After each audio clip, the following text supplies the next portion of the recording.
Hello everybody, നമ്മളിന്ന് ഒരു പുതിയ സ്ഥലത്തേക്ക് പോവാണ്. പുതിയ സ്ഥലമല്ല, ടാലിനിലെ എസ്റ്റോണിയയിലുള്ള നമ്മളെ റഷ്യൻ ബോർഡർ അല്ല ജിനി, എന്തിട്ടാ സ്ഥലത്തിന്റെ പേര്? നാർവ സിറ്റി. എന്താണ് അതിന്റെ പ്രത്യേകത ദീപിക പറയൂ. Russian border. യെസ്, നമ്മുടെ സാരഥി എന്ന് പറയുന്നത് അതെ. അപ്പൊ നമുക്ക് റഷ്യൻ ബോർഡർ ഒന്ന് കണ്ടിട്ട് വരാം. നമ്മളൊരു കഴിഞ്ഞ സമ്മർ പരിപാടിക്ക് നമ്മൾ ബോർഡർ കണ്ടു, നമ്മൾ വീണ്ടും ബോർഡർ കാണാൻ പോവാണ്. Yes, let's see. അപ്പൊ നാർവ എന്ന് പറയുന്നത് ടാലിനിന്ന് ഒരു 200 കിലോമീറ്റർ ദൂരത്തിലാണ്. 3 മണിക്കൂറിന്റെ ഉള്ളില് സമയം വേണ്ടി വരും നാർവയിലേക്ക് എത്താനായിട്ട്. ഏതെങ്കിലും വേറെ ഏതെങ്കിലും സിറ്റിയിലേക്ക് ട്രിപ്പ് വരുമ്പോൾ ആ ട്രിപ്പ് പോകുന്ന വഴിയാണ് ഏറ്റവും സൂപ്പർ. കാരണം നമ്മൾ ഈ പറഞ്ഞ പോലെ സമ്മർ ആയി കഴിഞ്ഞാൽ എസ്റ്റോണിയയില് നല്ല ഒരു സൺലൈറ്റും പിന്നെ എല്ലാം ഗ്രീൻ ആയിരിക്കും. അപ്പൊ ഞങ്ങൾ ഇങ്ങനെ നാർവ പോണ വഴിക്ക് ഞങ്ങൾ ഒരു സ്ഥലത്ത് വണ്ടി നിർത്തി.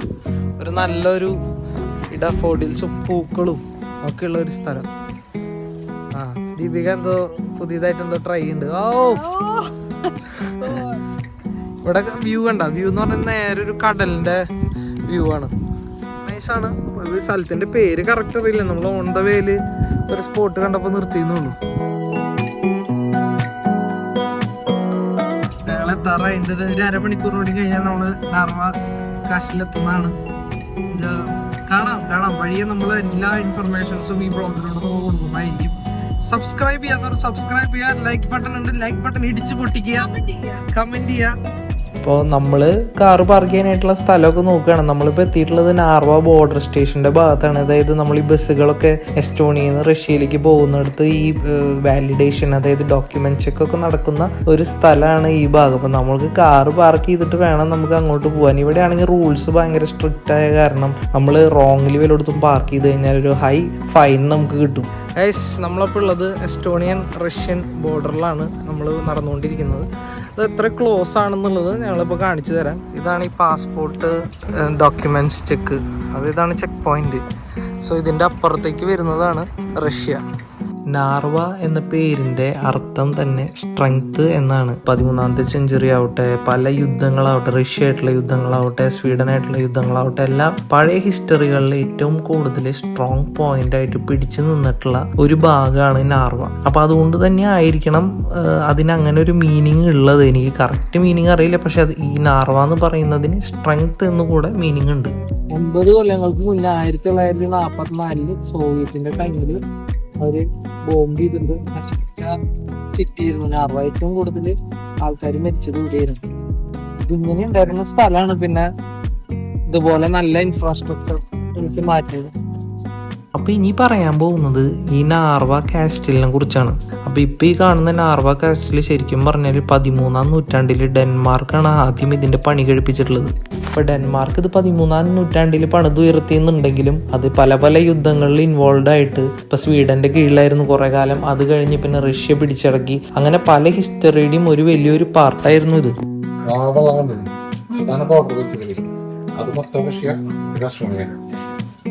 ഓഹോ, അപ്പോൾ നമ്മൾ പണ്ട് പഠിച്ചിട്ടുള്ള ഹിസ്റ്ററി ക്ലാസ്സുകളൊക്കെ പഠിച്ചിട്ടുള്ള പോലെ സോവിയറ്റ് യൂണിയൻ്റെ ചരിത്രം അല്ലെങ്കിൽ ഈ പറഞ്ഞ റഷ്യയുടെ ചരിത്രം അന്നൊന്നും ഞാൻ എസ്റ്റോണിയ എന്ന് പറഞ്ഞ് കേട്ടിട്ടില്ല കേട്ടോ. ശരിക്കും എസ്റ്റോണിയൊക്കെ വരുന്ന സമയത്താണ് എസ്റ്റോണിയെ കുറിച്ച് അന്വേഷിച്ചതും നമ്മളിവിടെ എത്തിയതൊക്കെ. അപ്പോൾ ഇതിൻ്റെ ഉള്ളിലൂടെ ഇപ്പോൾ നടക്കുമ്പോൾ നമുക്ക് കാണാൻ പറ്റുന്നത് എന്താണെന്ന് വെച്ച് കഴിഞ്ഞാൽ എത്ര കാലം കടന്നു പോയാലും ചരിത്രം എന്ന് പറയുന്ന സംഭവം അത് അവിടെ തന്നെ ഉണ്ടായിരിക്കും.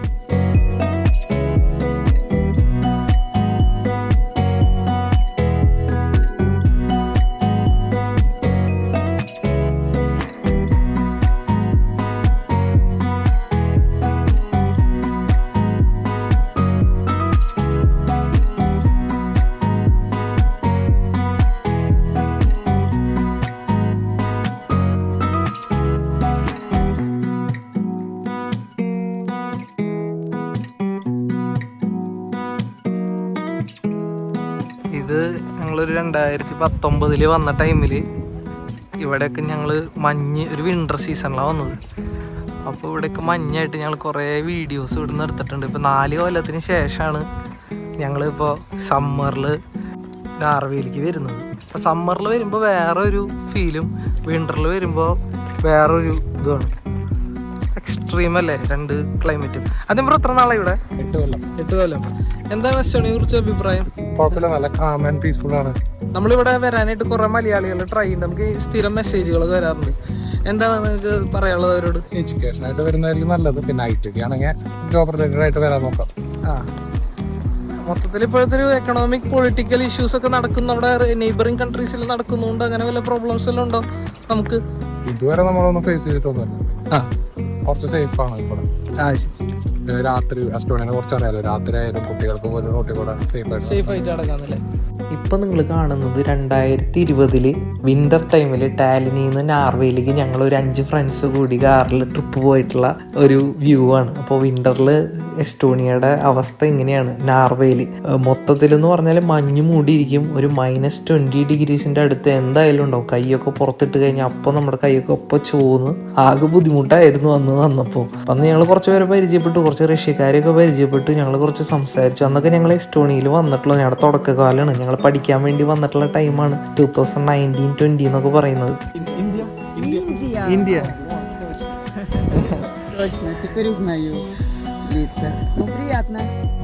എന്താ ഒരു വ്യൂ നോക്കിയല്ലേ.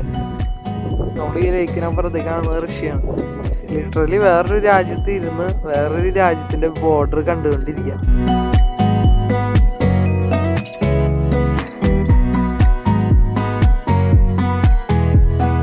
അപ്പോൾ ഇതാണ് നാർവ റിവർ.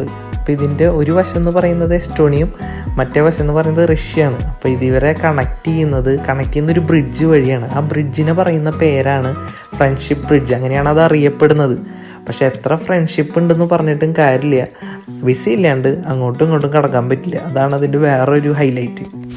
ഇതാണ് എസ്റ്റോണിയൻ പോർട്ട്. അതിൽ കണ്ടവര് എസ്റ്റോണിയ യുക്രൈനുള്ള സപ്പോർട്ട്, യൂറോപ്യൻ യൂണിയനിലുള്ള സപ്പോർട്ട് കാണിക്കാനായിട്ട് ഡയറക്റ്റ് നമ്മുടെ കണ്ട റഷ്യയുടെ ഓപ്പോസിറ്റ്, ഇതിന്റെ ഓപ്പോസിറ്റ് തന്നെ ഒരു ഇത് ചെയ്ത് വെച്ചിരിക്കുക. കണ്ട വാവ്. യെസ്, അപ്പൊ നമ്മള് അങ്ങനെ നാർവേ കണ്ടു കഴിഞ്ഞു. ഇനി നമ്മള് നെക്സ്റ്റ് സ്ഥലത്തേക്ക് എവിടെയാണ്? നമ്മളിനി ഒരു വാട്ടർഫോൾ കാണാനാണ് പോണത്. അതെന്ന് പറഞ്ഞു കഴിഞ്ഞാൽ എസ്റ്റോണിയയിലെ ഹൈറ്റസ്റ്റ് വാട്ടർഫോൾ ആണ്. ഓക്കെ, അല്ലേന്ന് നിങ്ങൾ പറയണ്ട, അത് ആണ് ആണ് ആണ്. അപ്പൊ നമ്മള് കണ്ടിട്ടില്ലേ മുമ്പ് നമ്മള് ഇപ്പൊ എസ്റ്റോണിയയിൽ ഒരു 4-5 കൊല്ലമെങ്കിലും നമ്മൾ ഇങ്ങനെ നാർവ വന്നിട്ടുണ്ടെങ്കിലും ഈ ഹയസ്റ്റ് വാട്ടർഫോൾ ഒന്നും കാണാൻ വന്നിട്ടില്ല. അപ്പൊ നമ്മൾ അതും കൂടി ഒന്ന് എക്സ്പ്ലോർ ചെയ്തിട്ട് പോവാന്ന് വെച്ചു. വാട്ടർഫോൾ എന്ന് പറയുമ്പോൾ നിങ്ങളാരും തെറ്റിദ്ധരിക്കരുത്. നിങ്ങളാരും ഇത് അതിരപ്പിള്ളിയായിട്ട് കമ്പയർ ചെയ്യാനോ എക്സ്പെക്റ്റ് ചെയ്യാനോ ഒന്നും നിൽക്കരുത്. കാരണം ഈ വാട്ടർഫോൾ എന്ന് പറയുന്നത് ഇവർ നാച്ചുറലായിട്ടുള്ളതല്ല. ഇവർ ഒരു മാൻമെയ്ഡായിട്ട് ഉണ്ടാക്കിയിട്ടുള്ള ഒരു വാട്ടർഫോളാണ് സംഭവം. നമ്മുടെ നാട്ടിലെ വാട്ടർഫോളോ ഡാമോ ഇതൊന്നായിട്ട് ഇവിടുത്തെ സംഭവങ്ങൾ നമുക്ക് കമ്പയർ ചെയ്യാനേ പറ്റത്തില്ല. പിന്നെ ആകെ നമുക്ക് പറയാവുന്ന ഒരു സംഭവം എന്ന് പറഞ്ഞാൽ ഇവിടെ നിന്നുള്ള ഈ വ്യൂ ആണ്. ഇവിടെ നിന്ന് നമുക്ക് ഡയറക്റ്റ് ബാൾട്ടിക് സീയിലേക്കുള്ള ഒരു വ്യൂവും, പിന്നെ നമുക്ക് ഈ താഴേക്ക് ഇറങ്ങി ആ ഷോറിൽ ചെന്നിരുന്നിട്ട് നമുക്ക് ആ സീ ഷോറിലുള്ള കുറച്ച് സംഭവങ്ങളൊക്കെ നമുക്ക് കാണാം എന്നുള്ളതാണ് ഇവിടുത്തെ മെയിനായിട്ടുള്ള പ്രത്യേകത എന്ന് പറയുന്നത്.